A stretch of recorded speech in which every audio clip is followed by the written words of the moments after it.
우리가 하나님의 말씀을 이해하기 위해서는요, 정리하는 그런 습관이 있었으면 좋겠습니다. 서로 대화하는 가운데도 커뮤니케이션이 그 소통, 의사소통의 문제가 나는 이것만 생각하는데 저 사람은 딴 얘기 한다는 거죠. 그럼 공감대가 없어지는 것이고 소통이 안 되겠죠. 뭐 정치판으로 이야기하자면 사회주의적인 그런 생각만 주장하고 말하면은 자유주의적인 생각하고 말하는 사람하고 트러블이 될 수밖에 없지 않습니까? 적절한 타협점을 이루어서 문제를 해결해 나가야 되는데 이제 그것이 안 되는 경우가 있는 거거든요. 그리고 또 상대방이 무엇을 말하면 그것을 듣고서 무슨 목적으로 무슨 의도로 말하려고 하는 거구나. 그것도 우리가 이해가 돼야 되는 것입니다. 그러니까 그만큼 들을 줄 알아야 된다는 거죠. 경청의 자세가 다른 사람의 말을 들을 줄 아는 사람. 이것이 안 되면 부부간에도 서로 이제 싸움이 일어나는 거죠. 그래서 의사소통의 문제로 많은 분란이 있는 것을 보게 되어집니다. 왜 쳐다보세요? 나 두 분 얘기하려는 게 아닌데. 그래요. 저는 그것 때문에 말씀드리는 게 아니라 저는 지금 말씀에 대한 이야기를 하려고 하는 게 하나님이 이렇게 말씀하셨는데 나는 딴 생각을 하니까 왜 자꾸 이런 말씀을 하시지? 이런 식으로 우리가 생각할 수 있다는 거죠. 더군다나 우리는 하나님 말씀을 알려면 성경을 많이 읽어야 되는데 이 내용도 모르니까 도대체 뭔 얘기하지? 이렇게 나올 수가 있다는 거죠. 때로는 우리 킹제임스 진영 안에 들어오면은 말씀이 어떻게 보면 좀 어렵습니다. 이제 수준이 조금 옛날하고 좀 다르기 때문에 그래서 어려운 감이 있어요. 왜 그러냐면 맨 성경 이야기만 하잖아요. 근데 성경 이야기하는데 성경에 대한 내용을 모르니까 뭔 말인지 어려워한다는 겁니다. 이제 그런 문제가 있어요. 그러니까 개신교회에서 킹제임스 진영으로 이제 어떻게 성경을 알고 오신 분들이 그것 때문에 처음에 견디지 못한 분들이 많아요. 도대체 이 교회는 뭔 말을 하는가? 굉장히 어렵다. 이제 그렇게 표현을 합니다. 근데 이제 성경을 알고 교리를 공부하고 깨닫게 되어지면 그것보다 쉬운 게 없어요. 어려운 말도 안 했는데 쉽게 이해가 된단 말입니다. 이런 부분을 좀 이해하고 우리가 말씀을 강의할 때도 좀 잘 듣고 스스로 정리하고 판단을 했으면 좋을 것 같습니다. 지금 뭐 요한복음도 그렇고 마태복음도 그렇고 창세기도 하고 있는데 어떻게 보면 어렵거든요. 쉽게 하려고 한다면 말씀 이러니까 우리 잘 삽시다, 행복하게 삽시다, 기도합시다, 맨 그런 내용으로만 가겠죠. 그러면 하나님께서 말씀하신 의도를 우리가 놓칠 수 있다. 이제 그 얘기를 좀 이제 서두에 좀 잠깐 말씀을 드리는 겁니다. 오늘 말씀도 이제 이런 부분이거든요. 이제 주님께서 이제 베드로에게 뭔가 말을 하니까 그 의도를 파악하지 못한 베드로는 무슨 소리입니까? 나는 이걸 원합니다. 이제 이렇게 나오거든요. 이제 그런 내용을 우리가 보게 될 터인데 미리 이렇게 말씀을 드리는 겁니다. 오늘 요한복음 강의 이제 65번째 시간이네요. 제목을 이제 수탉이 울기 전에라고 이제 삼았습니다. 요한복음 1장 17절에 보면 우리 주님께서는 우리에게 은혜와 진리를 주시죠. 예수님은 은혜와 진리를 주시잖아요. 주님의 공생의 그 사역 기간 동안에 사랑과 은혜를 다 보여주셨습니다.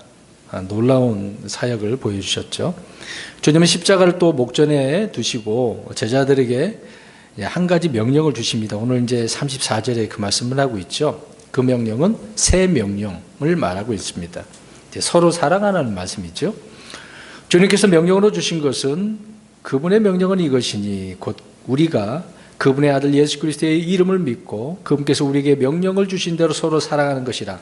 요한일서 3장 23절에 나와 있습니다. 요한복음도 이제 사도 요한이 기록을 한 거잖아요. 주님께서 나를 믿으라고 하신 것과 서로 사랑하라고 하는 이 명령을 주셨다는 겁니다. 금방 읽은 요한일서 3장 23절에 두 가지예요. 나를 믿고 서로 사랑해라. 그렇게 이제 말씀한 거거든요. 근데 우리 주님께서는 단 한 번도 분명히 이제 두 가지를 금방 말씀드렸는데 자기 자신을 사랑하라고, 세상을 사랑하라고 말씀하신 적이 있으실까요? 돈을 사랑하라고 말씀하신 적이 있으실까요? 없죠. 한 번도 없으십니다. 나를 믿고 서로 사랑하라 이렇게 말씀하셨다는 겁니다. 사람들이 자신을 얼마나 사랑하는지는 구약에서 이런 말씀이 있죠. 내 이웃을 내 자신과 같이 사랑하라. 이 율법의 말씀을 통해서 알 수가 있습니다. 그래서 이웃을 자기 자신과 같이 이렇게 사랑을 하면 그 사람은 율법을 성취한 사람이라고 갈라디아서 5장 14절에 말씀하고 있습니다. 또 마태복음 22장 야고보서 2장 8절에 보면은 이렇게 하는 것이 왕과의 법도라고 이야기하고 있지 않습니까? 그래서 첫째 되는 계명과 둘째 되는 이 계명, 명령, 명령은 서로 사랑하는 거다. 근데 문제는 사람들이요, 자신을 사랑하는 정도가 얼마나 큰지 잘 모르죠. 에베소서 5장 28절과 29절을 보니까 이와 같이 남자들도 마땅히 자기 아내를 자기 몸같이 사랑할지니 자기 아내를 사랑하는 자는 자기를 사랑하느니라. 내 몸과 같이 여기는 아내를 사랑하는 것은 누구를 사랑한다고요? 예, 자기를 사랑하는 거라고요.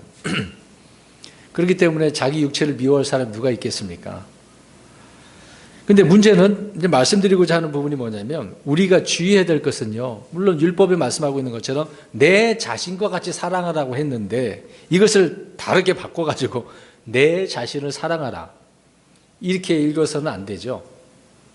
내 자신과 같이라고 그랬지 내 자신을 사랑하러 가지는 않았다는 겁니다. 평택역에 있을 때 한번 말씀드린 적이 있네요. 사람들은 뭐 어떤 글을 딱 써놔요. 뭐라고 쓰고 뭐라고 읽는다 그러잖아요. 이런 식이에요. 하나님 말씀이 이렇게 기록돼서 우리에게 말씀해 주고 있는데 이렇게 쓰여져 있는데 다른 의미로 이렇게 생각을 하고 읽는 경우가 있다는 겁니다. 작년인가요? 재작년인가? 이제 우리 성경 문답할 때도 그 숫자 쓰라고 그랬는데 그 숫자를 분명히 318명인가? 혹시 기억나실 거예요. 380인가요? 아니 그렇게 대제했는데 그 숫자를 다르게 알고 쓰신 분 있었잖아요. 왜? 자기도 모르게 그렇게 되는 경우가 있어요. 희한하게도. 예. 이거 우리가 무심코 그렇게 지나가는 부분도 있고 실제적으로 분명히 이렇게 읽으면서도 다르게 생각하는 경우가 있거든요. 예, 그렇게 해서는 안 된다 그 얘기입니다. 오늘 분명히 내 자신과 같이 사랑하라. 이거는 내 자신을 그렇게 해서는 안 된다는 이야기입니다. 주님은 자기를 사랑하는 것을 악하게 보시는 거죠. 타락한 육신에서 나오는 사랑은 참된 사랑이 아니기 때문에 그래서 나를 믿고 서로 사랑하라. 주님의 사랑으로 서로 사랑하는 이야기죠. 자기를 사랑하는 것은 하나님으로부터 난 사랑이 아니기 때문에 그렇습니다. 우리가 고린도서에 나와 있는 것처럼 13장이죠. 자기를 사랑하지 않고 자기 유익을 구하지 않는 거라고 했습니다. 또 요한복음 12장 25절을 보면 자기 생명을 사랑하는 자는 그것을 잃을 것이요라고 되어져 있어요. 그러니까 자기를 사랑하면 안 되는 거잖아요. 근데 사람은 내 자신과 같이 사랑하는 것을 내 자신을 사랑하는 거로 착각한다 그 얘기입니다. 오늘날 학교 교육을 한번 보시면 알 겁니다. 학생들에게 많은 자존감을 불어주죠. 자긍심을 가지라고. 이제 워낙 그 현대 사회가 이런 부분이 좀 떨어지니까 그렇게 가르치는 것도 있습니다. 그래서 실력을 키우고 지식을 쌓고 심지어는 이제 스포츠 축구 선수들 어떻습니까? 조금만 열심히 하면 뭐가 올라가요? 인기가 올라가. 아니 그것보다도 몸값이 올라가요. 몸값이. 그렇게 가르치는 거죠. 몸값을 높이라고 하라고 합니다. 그래서 자기의 잠재된 그 능력을 믿으라고 하죠. 그러니까 자신을 그렇게 믿으라는 이야기죠. 성경 우리를 아무것도 아니라고 말씀하고 있지만 그러나 반대로 세상은 우리 안에 무한한 능력이 있대요. 잠재된 능력이 있으니까 그 뇌도 그렇잖아요. 뭐 1%를 제대로 쓰기만 해도 엄청나다고 그 뇌를요. 사람들이 만들어 놓은 말뿐입니다. 이런 교육으로 인해서 사람은 점점 더 이제 복음의 진리에서 멀어질 수밖에 없겠죠. 그러니까 성경 말씀이 재미가 없는 거예요. 그런 생각을 가지면은 교회에 와서 앉아 있지만 이제 빨리 끝났으면 좋겠다 이런 생각하는 사람이 많이 있겠죠. 아무튼 서로 사랑하라고 말씀하고 있네요. 34절 보십시오. 내가 새 명령을 너희에게 주노니 너희는 서로 사랑하라. 내가 너희를 사랑한 같이 너희도 서로 사랑하라. 주님은 새 명령을 주셨는데요. 이는 구약의 10계명과 대비해서 새 명령이라고 말하고 있습니다. 새 명령. 주님은 구약의 율법을 옛 명령이라고 하셨고 옛 사람들의 말한 바라고 말하고 있습니다. 마태복음 5장 21절에 보면 옛 사람들이 말한 바, 27절에는 옛 사람들이 계속 그렇게 이야기합니다. 근데 지금은 새 명령으로서 말씀하고 있는 거죠. 아무튼 마태복음 5장의 옛 사람, 옛 계명은요, 모두 구약의 율법들 중에서 10가지 명령을 뽑아서 이렇게 말씀하고 있는 겁니다. 그렇다면 주님은 구약의 율법을 뒤집어 엎은 그런 재해석을 하는 것은 아니잖아요. 주님이 구약과 전혀 다른 말씀을 주신 것이 아니라 구약의 율법을 더욱 완전하게 하시는 거죠. 완전케 하러 오신 거잖아요. 폐하러 온 게 아니라 완성시키러 오신 거죠. 그것이 뭐라고요? 지금 34절에 서로 새 명령인데 그거는 뭐 하는 거다? 서로 사랑하라, 그 말씀이죠. 사실 이 율법이라는 것이요, 율법의 수호자이신 예수님, 율법의 이제 수호자이시고 완성자이신 주님께서 육신을 입고 오심으로 완전하게 된 것이죠. 실체가 오신 것입니다. 실체가. 그래서 구약의 율법은 율법의 완성자이신 주님을 기다리고 있었던 것입니다. 그거 실제로 주님께서 실체가 오셨으니 완전하게 이루어진 거죠. 그런데 주목할 점은요, 완전하게 된 그 율법을 우리에게 성취하라고 주는 것이 아니라 누가 친히 자신의 몸으로 이루신 거죠? 예수님이 십자가를 통해서 다 이루신 것입니다. 그래서 우리는 더 이상 율법 아래 있지 않게 되었고 주님을 통해서 우리는 건진바 되었죠. 어디로부터 건진바 되었습니까? 죄에서, 지옥으로부터. 그래서 우리 혼이 구원받게 된 거죠. 구원은 혼이 구원받는 겁니다. 지옥으로부터요. 이렇게 서로 사랑하라. 이것은 주님이 주신 새 명령입니다. 그렇다면 구약 성경에는 이 구약에도 이 서로 사랑하는 말씀이 있을까요? 없을까요? 있어요. 어디 있을까요? 서로 사랑하는 말씀이 있냐고요. 구약에. 내 이웃을 내 몸같이 사랑하라고 말은 있어도 서로 사랑하는 말씀이 없어요. 그래서 서로 사랑하는 말에, 그래서 새 명령이라고 하는 겁니다. 구약에 주어진 명령은 내 이웃을 내 몸과 같이, 내 자신과 같이 사랑하는 거. 그래서 나그네를 사랑하라, 지혜를 사랑하라, 하나님을 사랑, 이런 말씀은 있어요. 서로 사랑하는 것은 없습니다. 그래서 새 명령이라고 하는 것이죠. 또 반복적으로 형제 간에도 서로 사랑하라고 말씀을 하고 있는 것입니다. 그래서 우리 믿는 형제 자매들은 한 주, 한 침례, 한 성령을 믿고 받았기 때문에 서로 그렇게 사랑하는 거죠. 그러면 우리가 서로 사랑할 때 영적 공동체가 형성되어지는 겁니다. 하나님께서 말씀하시는 그 교회가 유기적인 교회가 되는 거죠. 지체는 여럿이지만 한 몸을 이루는데 부족함이 없는 거예요. 그래서 서로 역할을 하는 겁니다. 예를 들어서 이제 손, 오른손, 왼손 역할을 하고 발 역할을 하는 거고 그런 것입니다. 나 혼자서 걷는 것은 하지만 밥 먹을 수는 없잖아요. 손이 있어야 밥을 먹는 거잖아요. 그게 이제 교회 안에 이제 믿음의 공동체가 이런 유기적인 관계가 된다, 그 얘기입니다. 서로를 사랑하고 돕는 걸 말하는 거죠. 그렇다면 우리는 어떻게 서로 사랑할 수가 있겠습니까? 형제들 간에 서로 살아가는데 핵심 요건이 있겠죠. 자, 그 구절을 보겠습니다. 베드로전서 1장 22절. 그냥 서로 사랑할 수가 없다, 그 얘기입니다. 근데 베드로 사도는 뭐라고 말씀하는지 보겠습니다. 1장 22절. 베드로전서 1장 22절. 시작. 너희가 성령을 통해 진리에 순종함.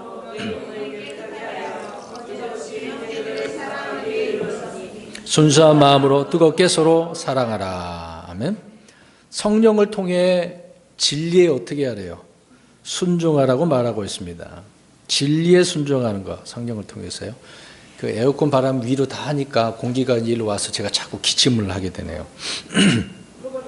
야, 그냥 꺼버리시든가 저걸 내리시든가 해야 되는데 공기가 다 저한테 지금 와버리네요, 바람이. 진리에 순종하는 형제와 또 진리를 거슬러 대적하는 형제가 있습니다. 생각해 보세요. 그럼 서로 사랑할 수 있을까요? 진리에 순종 안 하는데 서로 사랑할 수가 없잖아요. 진리에 순종하는 형제들은 언제 어디서나 만나게 되어진 말이 통하죠. 마음도 통하고 서로 뜨거운 사랑을, 주님 안에서 뜨거운 사랑을 경험하게 되어집니다. 그런데 같은 교회에서도요, 예배 시간에 이렇게 앉아 있는데 같이 옆에서 이제 예배 드리더라도 진리에 대한 태도가 다르면 어떻습니까? 이 힘든 거거든요. 네. 이런 부분을 우리가 좀 진리에 순종해야 되겠다라고 하는 부분을 생각했으면 좋겠습니다. 이웃을 사랑하는 것은 자신인데, 하지만 서로 사랑하는 것의 기준은 자신이 아니라 주님이라고 말하고 있습니다. 자, 그것이 오늘 34절 하반절에 내가 너희를 사랑한 것 같이 너희도 어떻게 해요? 그렇죠. 주님의 그 사랑을 가지고 서로 살아가는 거죠. 그러니까 주님은 먼저 우리를 향한 사랑, 자신의 사랑을 보여주셨기 때문에 우리도 그것을 따라 서로 사랑하라고 말씀하고 있는 겁니다. 우리 주님의 십자가의 죽음은 하나님의 사랑이 궁극적으로 결정적으로 드러난 사건 아니겠습니까? 그래서 이 십자가를 잊어버리면 안 되죠. 그래서 주님께서 주의 만찬을 기억하라고 한 것입니다. 찢기신 몸과 흘리신 그 피가 새 상속의 언약 피다. 그걸 말씀하셨던 거죠. 내가 너희를 사랑하는 것이라고 하는 말은 내가 너희를 사랑해서 죽는 것 같이, 죽은 것 같이, 이제 그런 의미로 우리가 생각할 수도 있습니다. 그러니까 주님의 사랑의 핵심은 뭐다는 거예요? 십자가를 죽는 거예요, 죽는 거. 생명을 내놓는 것. 이보다 더 큰 사랑이 없다고. 완전한 사랑은 없다고 말씀하고 있지 않습니까? 그러니까 저와 여러분도 서로 사랑하는데 어떻게 하기까지? 죽기까지. 죽는 그런 사랑이어야 되겠죠. 희생이 없으면 안 된다, 그 얘기입니다.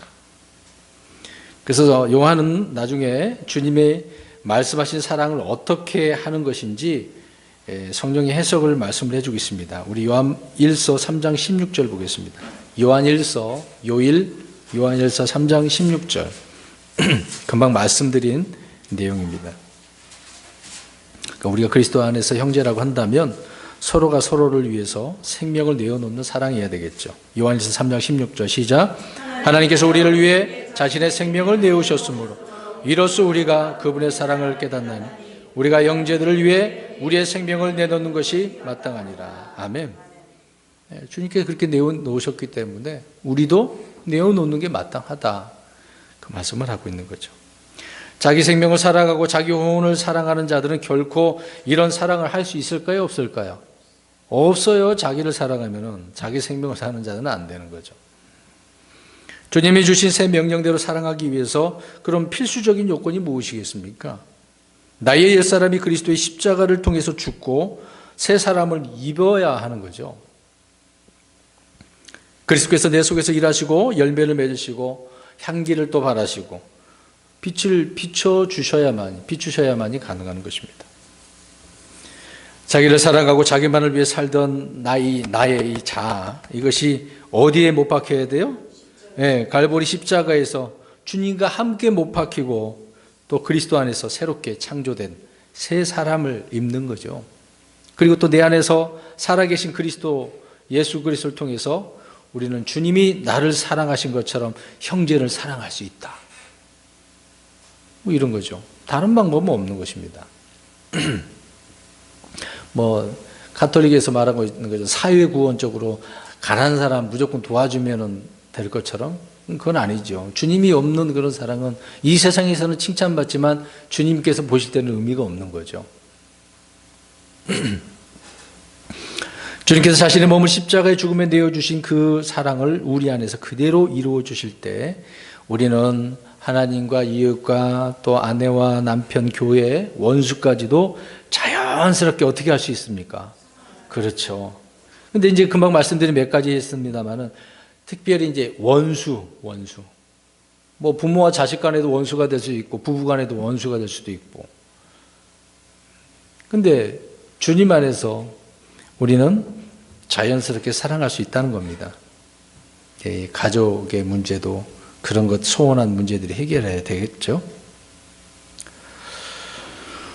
나를 사랑하사 나를 위해서 자신을 주신 하나님의 아들. 이제 갈라디아서 2장 20절에 말씀하고 있는데 그 아들이신 주님께서 내 안에서 동일한 이런 일을 이루어 주시도록 저와 여러분이 내 자신을 주님께 내어드림으로 우리 주님은 갈보리 십자가에서 그렇게 하셨던 것처럼 우리 안에서 동일하게 일하신다. 그 얘기입니다. 우리가 성경을 읽을 때요, 우리는 주님이 주신 그 어떤 명령도 우리 자신의 힘과 지혜로 해보려고 하면 안 되겠죠. 우리가 이루어보라고 주어진 것은 하나도 없습니다. 만약 우리가 행해야 할 명령이라고 한다면 두 손 들고서 포기해야 되겠죠. 저는 안 됩니다. 주님밖에 없습니다. 이런 고백이 나와야 되잖아요. 이제 이런 고백이 나오기 전까지 주님은 그냥 기다리시는 거예요. 너 할 수 있다며? 그럼 너 해봐. 이렇게 보고 계시는 거죠. 우린 그것까지는 내려놓아야 되는 거죠. 바울 서신에 나오는 명령들 역시 마찬가지입니다. 하나님의 모든 명령은 우리에게 주신 것이지만 사실은 우리 안에 계신 주님께서 우리를 통해 이루실 일들이거든요. 명령으로 주어졌지만 우리 주님이 이루셔야 되는 거예요. 근데 내가 이루려고 하니까 안 되는 거거든요. 우리는 그리스도께서 이미 그 명령들, 율법들을 이루셨다는 사실을 믿음으로 받아들이면, 취하면 우리가 이룬 것이 되는 거예요. 희한하지 않습니까? 우리 사람들은 생각을 내가 이것을 해야 돼 이루어진다고 생각을 하잖아요. 그런데 성경은 그렇게 말씀하고 있는 게 아니에요. 내가 하는 게 아니라 내 안에 계신 누가요? 예수님이 이루시는 걸 그냥 믿으면 내가 이룬 거라게 된다고요. 굳이 고생할 필요 없죠. 믿기만 하면 되는 건데. 그래서 성경은 자꾸 믿음을 강조하고 있는데 우리는 그 믿음에서 자꾸 멀어져 가요. 점점 더 멀어져 간다. 이런 노래도 있더만요. 그리스도인들이 주님과 이제 점점 멀어지면 안 되겠죠. 네. 아무튼 하나님은 주님이 행하신 모든 일을 우리가 몸소 행한 것처럼 동일하게 인정해 주신다는 것입니다. 고린도전서 6장 17절을 보면 그러나 주와 결합하는 자는 한 영이라고 그랬습니다. 주님이 우리 안에 들어와 계시고 또 우리의 영이 주의 영과 결합하여 한 영이 되었기 때문에 주님께서 인정을 해 주시는 거죠. 그래서 우리는 명령을 받을 때마다 주님께서 말씀하셨으니 주님께서 행하여 주시옵소서 그래야 돼요. 네, 마음가짐과 믿음이 말이 이제 그렇게 나와야 되는 거죠. 실제 행하는 사람은 우리가 이제 삶 속에서 이렇게 되겠죠. 그런데 이루시는 것은 주님이시니까. 그래서 우리는 우리 안에 자신 안에 이런 사랑이 없다는 거, 내 은혜가 없다는 거 인정해야 되겠죠. 그런데 이거 주님 안에는 다 있다는 겁니다. 내 안에 내가 가지고 있는 것은 아니지만 주님 안에서는 이게 다 있다는 것이죠. 그래서 우리가 세상에 그리스도의 향기를 좋은 냄새잖아요. 나게 하는 거고 빛처럼 비추어지는 삶을 살 수 있는 겁니다. 생각해 보세요. 내 온 주변에 이제 불신자를 떠나서 이단들이라고 생각해요. 그런 사람도 있다고 생각해 보세요. 거기서도 내가 바르게 그리스도의 향기를 드러내며 빛을 비추면 우리 주님께 얼마나 기뻐하시겠습니까? 서로 사랑의 문제가 얼마나 중요한지 말씀하고 있고요. 그 다음에 35절입니다. 너희가 서로 사랑하면 이로써 모든 사람이 너희가 내 제자인 줄 알리라. 이제 간단한 부분인데요. 서로 사랑하는 것보다 주님을 더 강력하게 증언한 일이 없다는 이야기입니다. 세상에 우리가 어떤 사람이고 누구의 제자인가를 알고 싶다고 한다면 무엇을 하라는 이야기예요, 이 말씀. 그렇죠. 서로 사랑하면 되는 거예요. 그러면 사람들이 누구의 제자인 줄 알아요? 그렇죠. 저와 여러분이 주님의 제자인 줄 그냥 알게 된대요. 뭔가 이제 옆에 가고 나 예수님 믿는다? 나 예수님 제자다? 그럴 필요가 없어요. 사랑하면 알게 된다는 거예요. 제자들은 병을 고치고 마귀를 쫓아내고 다양한 기적들을 막 행했어요. 그래서 예루살렘과 유대의 예수님과 자신들을 알릴 수 있었겠지만 그런 것이 주님의 제자가 된 표시라고 말하고 있는 게 아닙니다. 예수 그리스도의 제자된 표시는 하나님의 사랑으로 서로 사랑하는 거다. 그 말씀이 35절에 이어서 주님께서 설명을 해주고 있습니다. 그 다음에 36절입니다. 자, 이렇게까지 좋았어요. 시몬 베드로가 그분께 이르되 주여 어디로 가시나이까 하니 예수님께서 그에게 대답하시되 내가 가는 곳에 내가 지금은 나를 따라올 수 없으나 나중에는 따라오리라 하시거늘. 이렇게 주님께 계속 말씀을 하고 있는데 느닷없이 베드로가 물어봐요. 질문을 하나 던지고 있는 거예요. 지금 사랑 이야기를 하고 있는데 또 나서갖고 또 설명을 하죠. 궁금한 게 있었나 봐요. 막 마음이 급하니까 빨리 막 자기 이야기를 하고 싶어. 좀 인내가 좀 있었으면 좋았을 텐데 그런 사람들이 많잖아요. 궁금한 거 못 참는 사람들 많아요. 예수님 뭔 말하고 상관없어. 내가 떠오르는 거 빨리 해결하려고 하는 사람도 있어요. 좀 참아내야 됩니다. 아무튼 지금까지 주님은 십자가의 죽음에 대해서 말씀하고 있는데 베드로는 지금 알아듣는 걸 못 알아듣는 거예요. 못 알아듣고 있는 거예요. 그래서 주님이 어디로 가시려는가 지금 생각을 하고 있는 거예요. 지금 사실 어떻게 하신다는 거예요. 죽으시고 이 사랑을 내가 보일 텐데 너희도 이 사랑을 가지고 서로 사랑하라 그 얘기를 하고 있는데 지금 딴 생각을 하고 있는 거예요. 예수님이 어디로 간다고 막 물어보는 거예요. 그래서 알아듣지 못했습니다. 베드로의 마음속에는 지금까지 주님이 행하신 말씀이 한마디도 지금 안 들어가 있는 거예요. 지금 이 시간에도 이렇게 이런 말씀을 하고 있는데 못 알아듣고 있으면 안 되는 거죠. 아무튼 이런 베드로에게 주님은 내가 가는 곳에 내가 지금은 나를 따라할 수 없어 나중엔 따라오리라 라고 하십니다. 근데 주님이 가시는 길이 어디라고 답변 주신 거예요. 실제적으로 십자가 죽음이죠. 또 부활하신 후에 하늘로 올라가는 거. 근데 베드로는 지금 주님을 따를 수 없습니다. 그러나 후에 물론 우리가 알듯이 성령을 받고 주님이 이제 베드로 안에 들어오셔서 이제 온전히 주님의 발자취를 따라서 가잖아요. 혹시 영화 코바디스 보았습니까? 코바디스 보면은요 마지막 장면이에요.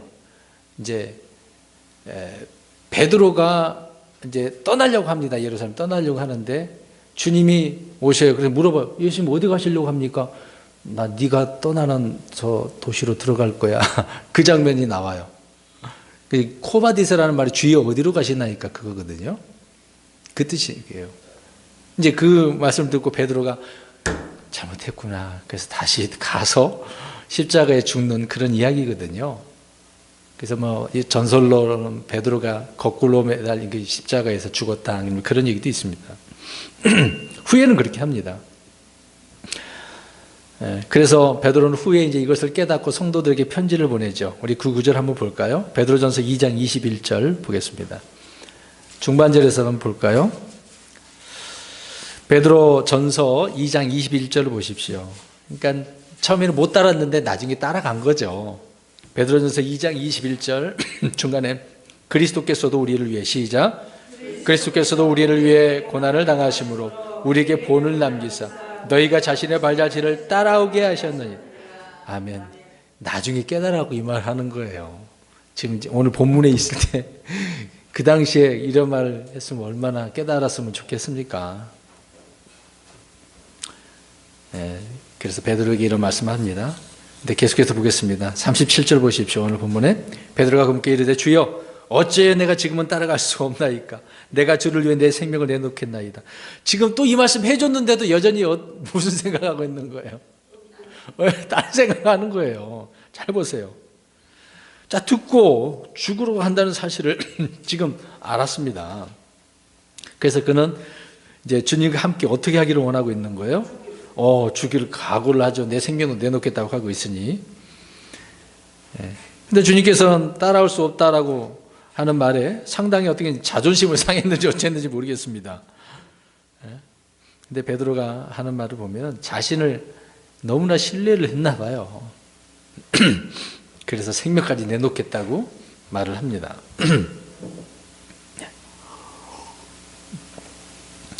이런 자신의 연약함이나 무익함에 대해서 전혀 알지 못할 때는 사람들은 무엇이나 그냥 할 수 있는 것처럼 이런 말을 내뱉잖아요. 그래서 쉽게 결단하고 약속합니다. 여기 보세요. 처음 예수 믿을 때 얼마나 기쁩니까? 그래서 노래 찬송가도 그러잖아요.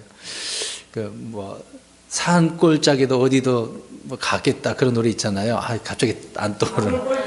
아고자 빈들에도 그 노래 얼마나 많이 불렀어요. 그래서 어디든지 가오리다 그랬잖아요. 근데 시간 지나면 어떻습니까? 점점 안 불러요. 제가 이제 장로교 신학교 갈 때요. 이제 그 말을 교수님이 해주시더라고요. 처음에는 이 찬송 엄청 부른대요. 근데 시간 이제 4학년째 되면은 점점 수가 줄어들고 이제 목사 하겠다 그런 사람이 목사 그만두고 때려치고 나 안 갈래 그런 사람이 많대요. 그래서 이제 이렇게 아고골짝 빈대로 간다고 해놓고서 이제 점점 안 간다고. 아직도 기억나네요, 그 말씀들이. 그러니까 이렇게 쉽게 결단을 한다고요. 지금 베드로가 지금 그런 장면입니다. 근데 마가복음 한번 보세요. 14장 29절. 베드로는 주님 앞에서 이런 말도 하죠. 14장 29절. 참 베드로의 모습을 보면 저와 여러분들이에요. 다 똑같아요. 14장 29절 시작. 베드로가 검게 이르되 모두가 실족같이라도 나는 그렇지 아니하리. 얼마나 자신만만해요. 다른 사람들은 누구든 나 이리 실족하겠지. 난 실족 안 할 거야. 근데 누가 먼저 실족해? 참 놀랍습니다. 베드로는 자신이 충분히 이렇게 이런 마음이 들었나 보네요. 말씀드린 것처럼 사람들은요, 처음 구원을 받고 하나님의 은혜를 체험하면은 이런 헌식을 약속하고 막 무엇이든지 막 할 수 있는 것처럼 마음이 들어요. 그래서 이런 고백을 하죠. 주를 위해서 죽겠습니다. 막 서원까지 해요. 그러니까 나 이제 목회기를 가겠다고. 가보세요. 그게 쉬운 것인가? 성공만 바라보면 되겠습니까? 진정한 목회는 수 많이 들려 교회 뭐 짓는 그런 성공을 말하는 게 아니거든요. 얼마나 주님을 알고 주님의 말씀을 잘 가르쳤느냐가, 좋은 꼴, 살찐 꼴을 먹이느냐가 중요한 거거든요.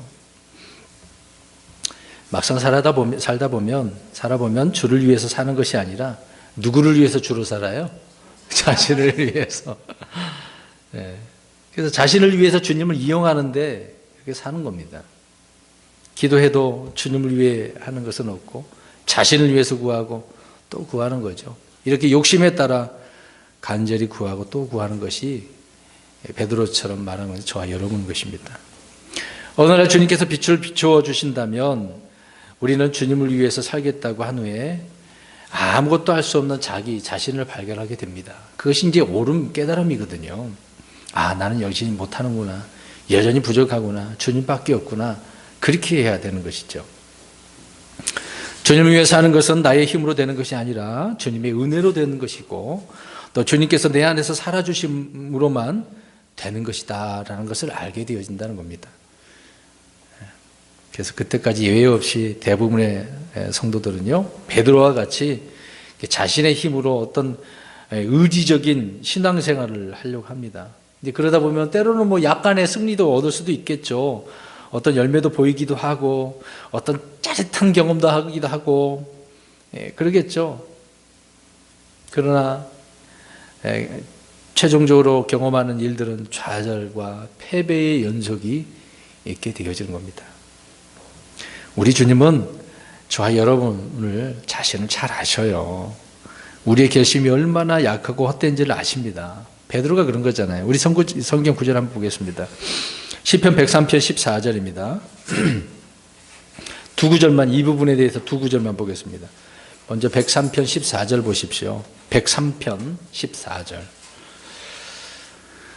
우리 하나님은 저와 여러분을 얼마나 잘 아시는데요. 103편 14절 시작. 그분께서는 우리의 구조를 아심, 우리가 먼지임을 기억하시는도다. 구조를 아시는데 그냥 먼지래요. 먼지. 그 다음에 한 구절, 시편 78편 39절. 78편 7839 39절입니다. 시작. 그들이 다만 육체에 지나지 아니하며 지나가고 다시 오지 아니하는 바람임을 그분께서 기억하세요. 아까는 먼지라고 그랬는데 여기서 뭐라 그래요? 바람이래요. 아무것도 아니라는 거죠. 이런 존재인지 왜 모르겠습니까? 지금 베드로가 이제 그런 존재인데 주님 앞에 지금 뭔가 해보겠다고 어떤 의지를 표현하고 있습니다. 반대로 우리는 우리 자신을 알게 해달라고 주님 앞에 구해야 되겠습니다. 다윗이 시편 39편 3절에서 5절을 보면 내가 얼마나 연약한 존재인지 알게 해달라고 기도하는 장면이 그 나와 있습니다. 집에 가서 한번 읽어보세요. 시편 39편. 그래서 다윗이 훌륭한 성군이에요. 물론 잘못한 것도 있지만 하나님의 마음에 합한 사람이에요. 항상 자기 자신을 이렇게 돌이키잖아요. 자, 이런 점에서 베드로는 자신을 신뢰하는 마음이 깨져야 할 그런 필요성이 있었다는 것입니다. 막 강한 자아가 완전히 부서지는 일이 그에게 있어야 돼요. 그러니까 주님께서 예언의 말씀을 주시잖아요. 자, 그래서 이제 38절을 마지막 구절을 보겠습니다. 이건 같이 읽어보도록 할게요. 시작. 그에게 대답하시되 내가 나를 위해 내 생명을 내놓겠느냐. 진실로 진실로 내가 내게 이르노니 수탉이 울기 전에 내가 3번 나를 부인하리라 하시니라. 아멘. 주님은 지금 베드로의 마음도 아시고 연약함도 아셔요. 앞으로 닥칠 일도 아시죠. 베드로를 알듯이 저와 여러분도 하나님 다 알고 계십니다. 주님은 베드로의 배반에 대해서 이렇게 미리 말씀해 주셨는데 베드로가 실족하고 배반할 것이라는 것도 말씀하실 때 성경 기록을 말씀해 주죠. 이미 마가복음 14장에 예언해 준 말씀을 설명합니다. 다 흩어질 거다. 하나님께 목자를 치리니 양들이 흩어진다. 흩어진 거잖아요. 그 말씀을 하고 있는 것입니다. 자, 이런 말씀에 이미 오래전에 들었는데도 불구하고 베드로는 그 말씀에 동의했어요, 안 했어요? 안 하니까 오늘 같은 이 말이 나오는 거죠, 지금. 그래서 아유, 이번에도 주님 틀렸어요. 나는 안 그래요. 나는 안 그래요. 그런데 어떻게 했어요? 안 그래요가 아니라 그래요. 그래요. 자, 옆 사람 보고 안 그래요가 아니라 그래요다. 그래요. 그래요. 혹시나 했더니 역시나요. 성경 기록은 틀리지 않습니다. 항상 그 말씀은 100% 이루어집니다. 그러니까 말씀 앞에서도요, 자기를 이렇게 내세우는 것은 죄인들의 전형적인 모습 아니겠습니까? 베드로가 그런 것처럼 저 여러분 그렇다는 것입니다. 자, 여기서 중요한 문제입니다. 베드로가 자신에 대해서 알아요, 몰라요? 모르고 있어요. 더 무지한 것이 있어요. 이럴 때 누가 역사하고 있다는 겁니까? 그렇죠. 마귀의 역사를 봐야 되는데 이것도 모르고 있는 거예요. 대부분의 성도들이 그러하듯이 베드로 역시 자신을 향해 달려오는 이런 마귀의 역사, 마귀의 존재, 활동에 대해서 의식하지 못하고 있습니다. 의식하지 못하고 있다.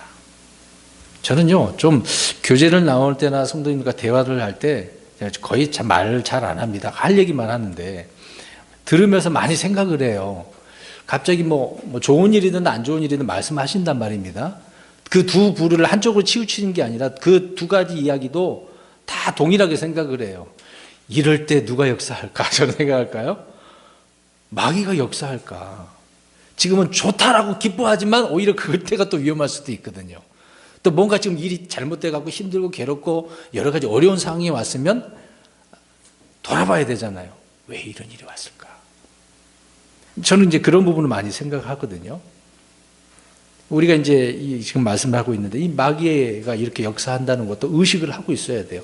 좋은 일이든 안 좋은 일이든 마귀는 항상 넘어뜨리려고 한다. 의식을 하자는 거죠. 베드로는 자신을 신뢰할 뿐 주님의 말씀도 성경 예언도 신뢰하지 않고 있다는 것이죠. 지금 주님께서는 베드로의 배반에 대해서 말씀하신 이 시각이 지금 저녁 식사 후였잖아요. 지금 수탉이 우는 시간까지 이제 얼마 남지 않은 시각이에요. 짤막한 시작이에요. 불과 몇 시간도 안 될 겁니다. 자, 이 사이에 마귀는 모든 제자들뿐만 아니라 특히 누구를 집중적으로 공격하고 있는 거예요? 베드로를. 주님의 놀라운 일을 주님께서 이루시기 전에 지금 급속도로 여러 방면으로 지금 마귀는 방해를 하고 있는 거거든요. 공격을 하는 겁니다. 그래서 우리 이 구절 같이 읽어볼까요? 누가복음 22장 31절에 32절. 베드로 지금 이런 상황인지 모르고 있는 거죠. 자기가 지금 마귀에게 쓰임받고 있는 것인지 몰라. 하나님 앞에 쓰임받아야 되는데. 누가복음 22장 31절 32절. 읽겠습니다. 시작. 또 주께서 이르시되 시몬아 시몬아 보라 사탄이 너희를 밀가부르듯 하려고 너희를 갖기 원하였으나 내가 너를 위하여 내 믿음이 쇠하지 않도록 기도하였은즉 너는 돌이킨 뒤에 내 형제들을 강하게 하라. 아시니. 아멘.